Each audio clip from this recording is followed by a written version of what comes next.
So, funny story. One time Jim and I were playing Scrabble and he decided that it would be hilarious to put a piece down, upside down, and declare it a blank. Now, if you've ever played Scrabble before, you would know that there are only 2 blanks in the entire set. But he kept putting down blanks, and it wasn't until the 6th blank that I realized what he'd done. And I looked at him in horror. He quickly turned them all over to reveal that he hadn't actually cheated, that they were actually the letters that he said they were. However, based on my facial expression, he decided he would never ever lie to me again.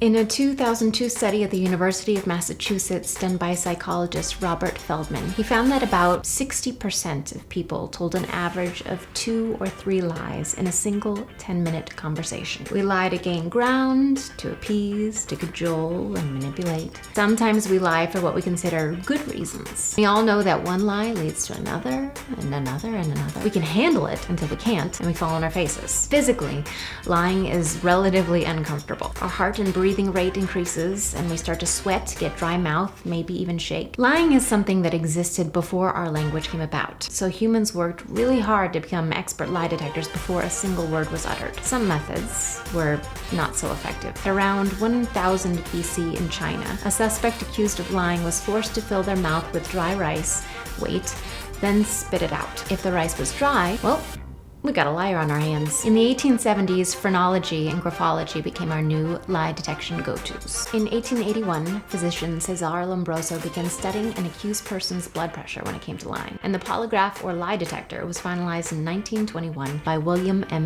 Marston. Dr. Lawrence Farwell developed brain fingerprinting in the early 90s. Brain fingerprinting uses EEG waves to determine whether specific information is stored in a subject's brain. Amateur sleuths enjoy using clusters of deception.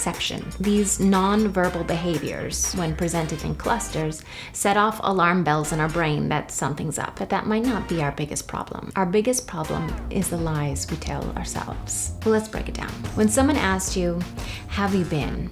did you say good when you weren't? Or maybe you pursued a career or went to a college you didn't love simply because you knew it would look impressive to others. Or you silenced your opinion, closeted your identity. These are all lies. As we all know, one lie leads to another and another, and it becomes exhausting and stressful. The same shifts of heart rate, respiration rate, sweating all hit us in the same way. And continued lying can tax our nervous system with potential to cause long-term damage through elevated cortisol, glucose, cholesterol levels, and reduced immune function. In one study done out of the University of Notre Dame, Professor Anita Kelly and Li Wan Wang conducted an experiment on subjects, instructing them to stop lying, white lies or otherwise, for 10 weeks. Now, while there's no way to completely control an experiment like this, they found reduced tension, sadness, and even physical ailments such as sore throats and headaches. Even their personal relationships improved, or maybe they were lying. Well, let's just leave that to the scientists. So for today, just one day,